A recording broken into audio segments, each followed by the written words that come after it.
Hello there, I'm Michael Croker. And I'm Lee Muirhead, and this is Living Proof. Every episode, we invite you to come on a journey and discover why life just gets better with age and how we can all be living proof. This episode's Hidden Gems will see Graham travelling to outback New South Wales to the home of the rare black opal. And later in the show, Stephen Fennick joins us to talk about making the change to solar power and how much we can expect to save on our electricity bill. Plus, style mentor Ange has some great tips on how to take your everyday wear up a notch with some classic tailored items to pull your wardrobe together. But first up, Carly, our resident dietitian and well-being coach, looks at how you can introduce anti-inflammatory foods to help reduce the symptoms of arthritis. Let's take a look. Hi Leslie, thanks for having me. Hi Carly. So let's talk about your health. Well, at the moment my arthritis, which I've had for many years, has flared up. Mainly in my knees and my hips, and it's stopping me from doing the exercise I enjoy doing. Normally I play tennis and pickleball and walk a lot, and I just find I can't do that anymore. So the only thing I can do is swim, and I find I'm putting on weight as well. Are you not able to exercise and then eating the same foods that you maybe did before, which might be leading to a little bit of weight gain? Yes, I am. Okay. And have you seen a doctor about your arthritis before and started making some changes? I've got a rheumatologist, and she's put me onto tablets to try and get the inflammation down.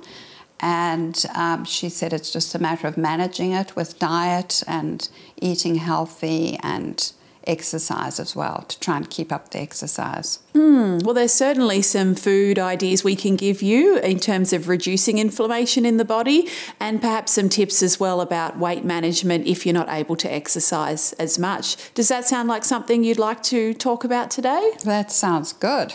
Perfect. Thank you. Perfect, so you can step off there now. Now your weight here is 73 kilos. Is that roughly what you expected it to be? Yes, that would be right. And as I said, these scales measure not just your body fat, but also your lean muscle mass. We've got your muscle mass is around 24 kilos, and your percentage body fat is just under 40%. So we'd like to keep the muscle up and the body fat down.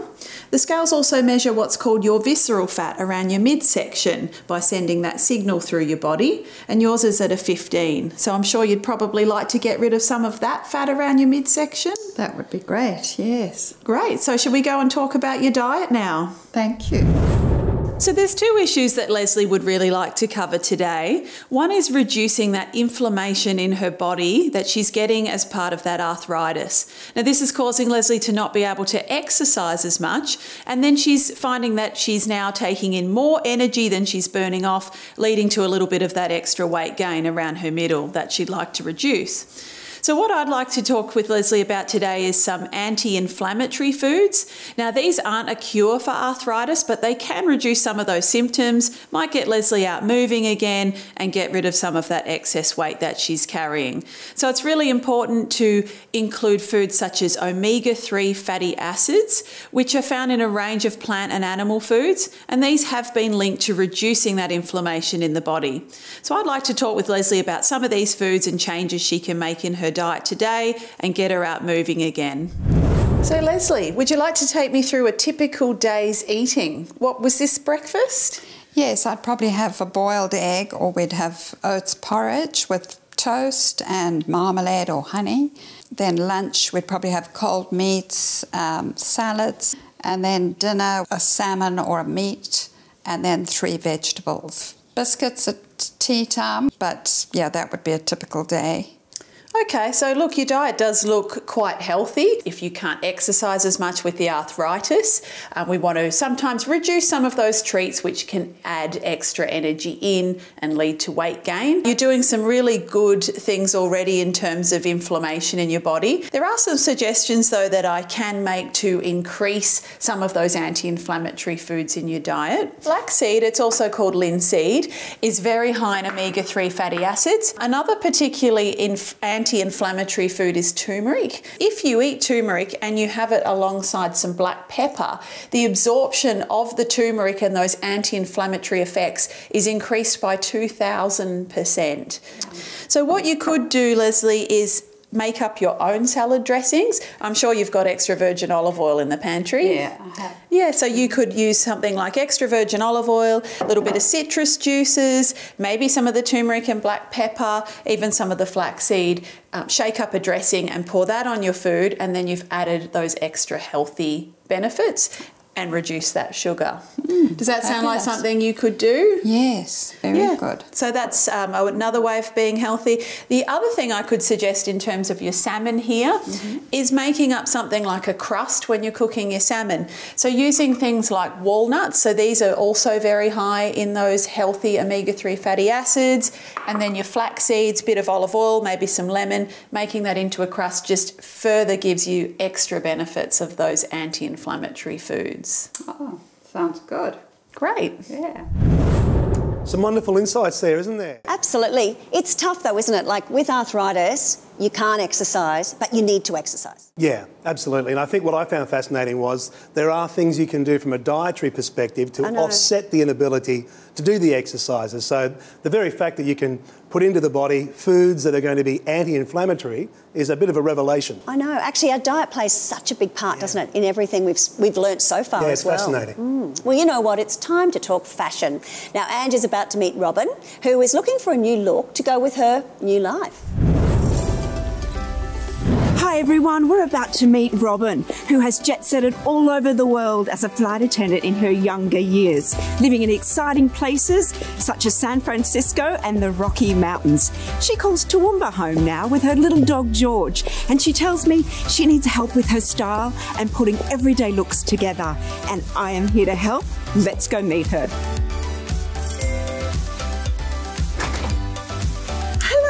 Hello, Andrew. Just wonderful to see you. So nice to meet you, Robin. Yes. Come on in.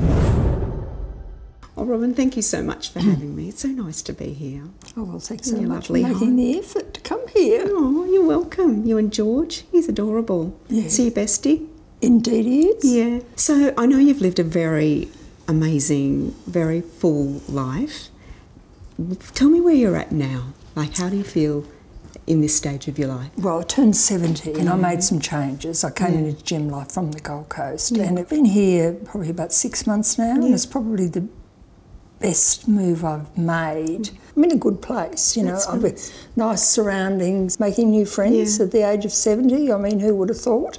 And what about you personally, like your style and how you feel about yourself? I tend to wear just colourful dresses, just, you know, casual cotton things, but I'd like a really nice tailored,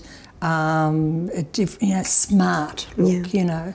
Simple, but smart, you know, to get out of that sort of zone I've been in, you know, when everyone's saying, oh, that's a Robin's dress. I want someone to say, oh, that's a nice change. Look classic and timeless. Timeless, that's it.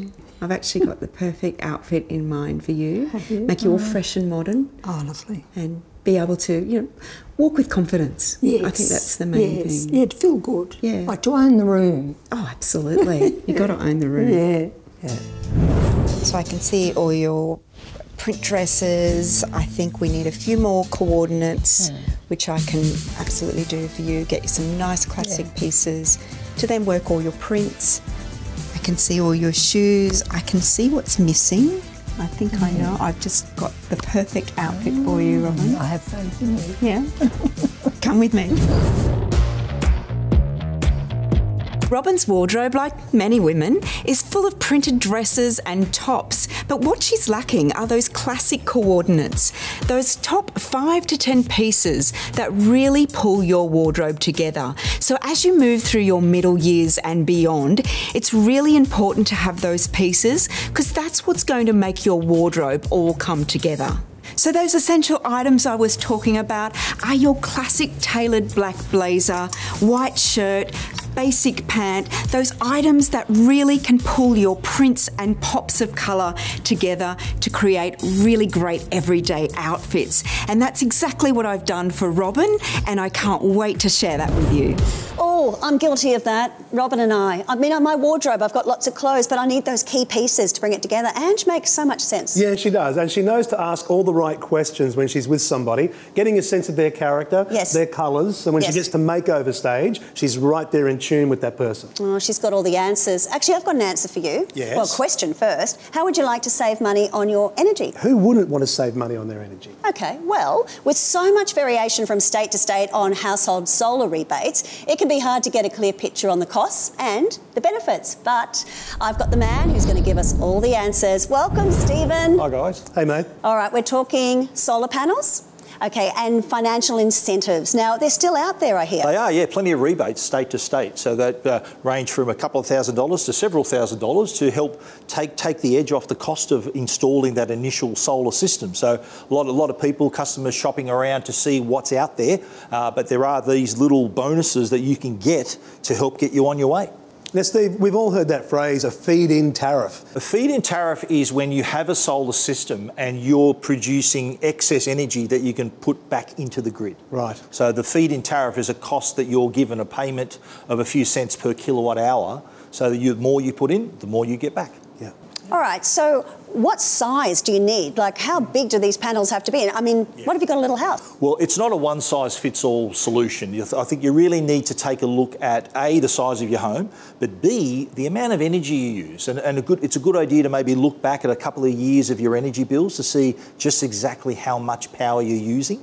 And from that, you're able to tailor a system made up of the solar panels and possibly even a storage battery to then suit all you need. So solar panels producing the power that you need throughout the day. Extra power then goes into the storage battery. So once the sun goes down, the battery is then powering your home. Okay, so you've jumped across, you've got your system installed. How long before you can start to expect that bill to change? Well, right away, and I'm sure people have experienced that bill shock. I think that was invented when electricity bills arrived in your mailbox. Nice. Yes. And myself included, seeing my energy bills were about $1,000 to $1,200 per quarter.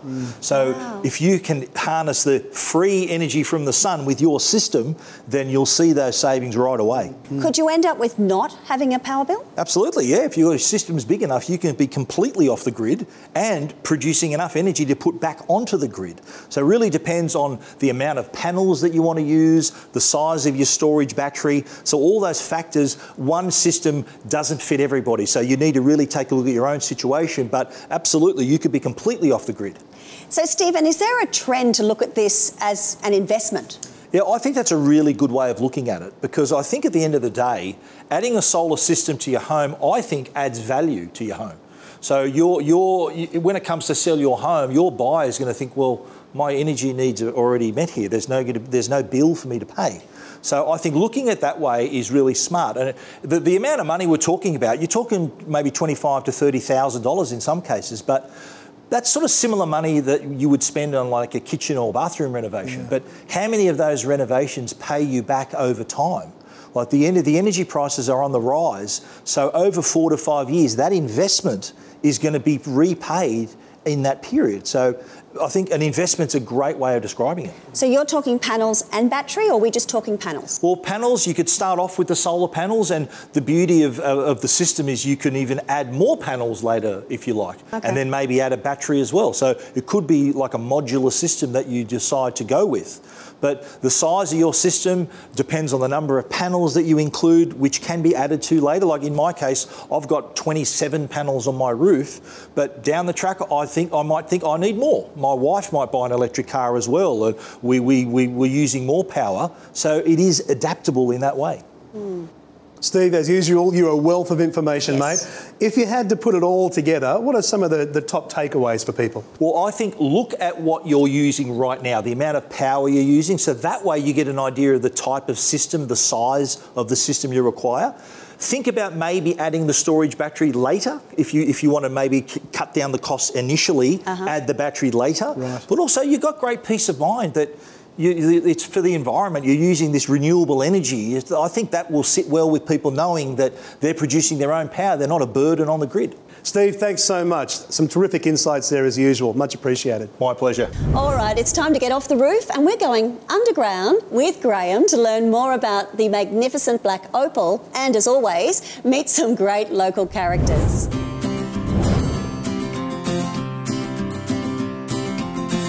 Now, today we're in the small outback town of Lightning Ridge in northwestern New South Wales. Now, it's said to be the star of Australia's opal mining industry and home to the rare and elusive black opal. Sounds like the perfect hidden gem to me. Now, I'm here with second-generation opal miner and local legend Borko. G'day, mate. G'day, Graham. How are you, mate? I'm very well, mate. Now, tell me, why the name Lightning Ridge?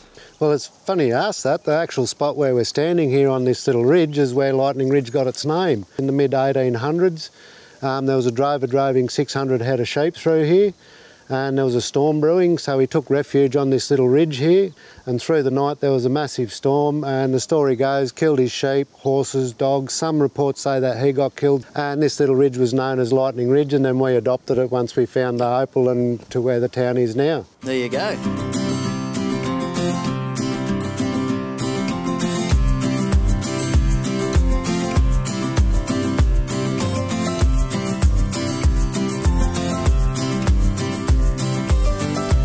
Now, they're saying that it's over 2 million years old, this. Yeah, so from when the water falls as rainfall and filters through the 1.62 kilometres to get to the Artesian Basin here. So this water that we're sitting in here, they estimate around 2 million years old. Wow.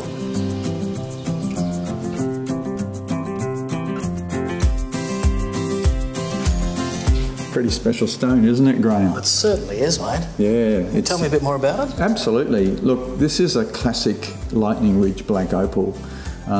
It's actually got a name. It's called Fire and Ice, and as it spins around, you can probably figure out why. Yep. It's got a beautiful multicolour face at one side, and then it rotates around to this really, really deep blue underneath it. So it's just really like an iceberg. You only find black opal of this quality in Lightning Ridge, nowhere else on Earth.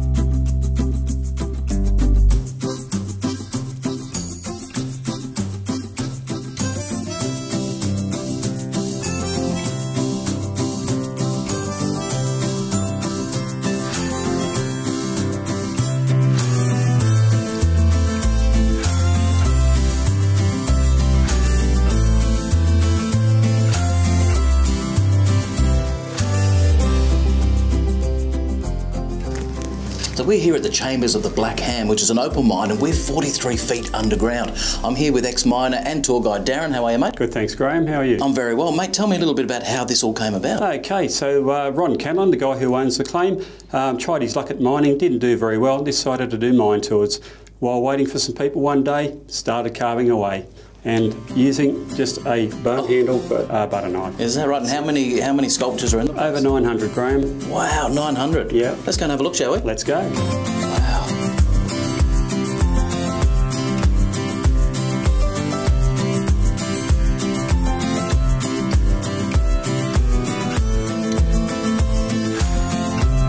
So, Graham, we have two different types of opal here in Lightning Ridge.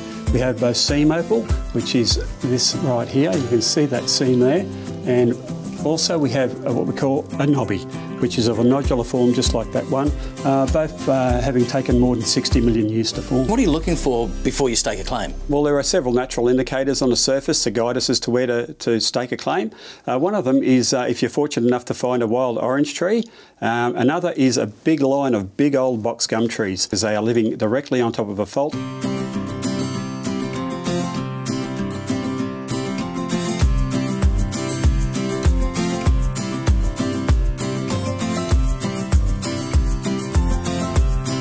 Very friendly place out here. We have a lot of different characters. Yeah. So. Everyone's keen to help each other out, tell a story here and there. And he said to me, there's a little place out there called Rowan. I borrowed a jackhammer. I got $75,000 in 3 weeks. Everyone loves the people travelling through, and yeah, they're always keen to see different faces.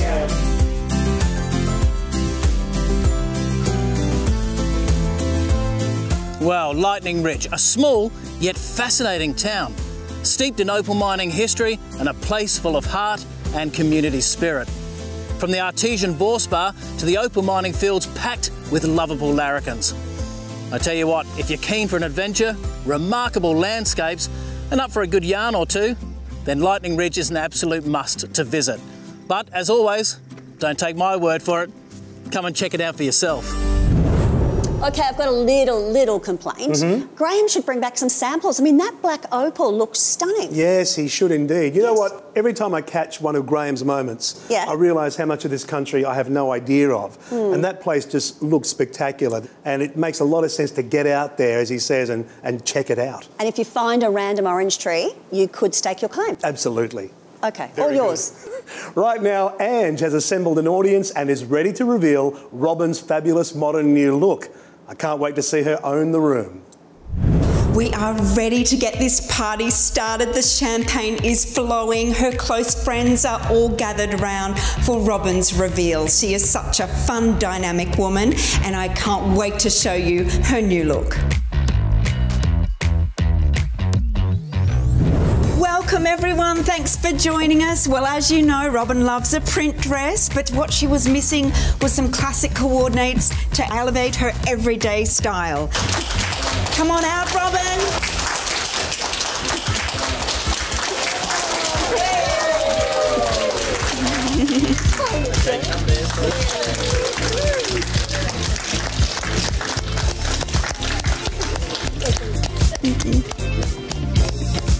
No, you do these. Fantastic. Yeah. Absolutely. I'm blown away, really. Yeah, because he's always in those print dresses. She is, but this is better than I even imagined. Fantastic. Yeah, It's really interesting. Yeah. Looks absolutely gorgeous. Yeah. She actually looks younger too. Fresh. Fresh. And modern. Fresh and very, very modern. Yeah. Absolutely fabulous stuff. Wow, doesn't she look amazing? Oh, fantastic. Absolutely amazing. Very modern, very stylish, but younger. Yes. Ange did a great job yet again. I know, Yeah, I know. fabulous. And her confidence level to me just went up another level. Yeah, you can see that clearly. Yeah. Wonderful stuff. Well, that wraps up another episode. Of course, we are always grateful to our amazing guests who invite us into their homes, get out of their comfort zones, and share their favourite travel experiences with us. And we can't forget Carly, Graham, Ange and Stephen, who all help us become living proof that life just gets better with age. See you next time. Take care.